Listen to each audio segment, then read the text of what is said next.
ചന്ദാമാമ എന്ന സിനിമയിൽ ഡെഡ് ബോഡിയുമായി കറങ്ങി നടക്കുന്ന കുഞ്ചാക്കോ ബോബനെയും കൂട്ടരെയും നമുക്കറിയാം. അതിനെ അനുസ്മരിപ്പിക്കുന്ന രീതിയിൽ ആ സ്ത്രീ ഡെഡ് ബോഡിയുമായി ബാങ്കിൽ കാട്ടിക്കൂട്ടുന്ന അഭിനയ പ്രകടനങ്ങളാണ് ഇപ്പോൾ വൈറലായിരിക്കുന്നത്. നമ്മൾ ഇപ്പോൾ ഈ സംഭവം നടന്നിരിക്കുന്നത് ബ്രസീലിലെ ലിയോ ഡി ജനീറോയിലാണ്.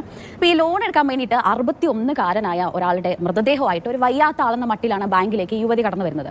പിന്നെ നമുക്ക് കാണാനായിട്ട് സാധിക്കുന്ന ഇവരുടെ അഭിനയമാണ്. നമ്മൾ ഇടയ്ക്ക് തമാശയ്ക്ക് പറയാറുള്ളത് പോലെ ഇതൊരു അഭിനയമാണെങ്കിൽ ഇവർക്ക് ഓസ്കാർ കൊടുക്കേണ്ടതായിട്ട് തന്നെ വരും.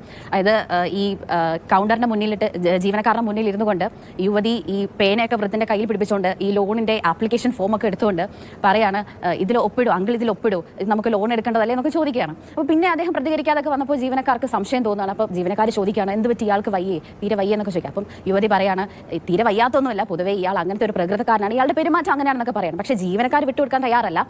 പക്ഷേ ഈ ജീവനക്കാർ പോലീസിനെ വിവരം അറിയിക്കുകയാണ് സംശയം തോന്നിയിട്ട്. അപ്പോൾ പോലീസ് എത്തി പരിശോധനയൊക്കെ നടത്തിയപ്പോഴാണ് ഏതാനും മണിക്കൂറുകൾക്ക് മുന്നേ ഇയാൾ മരിച്ചതാണെന്ന്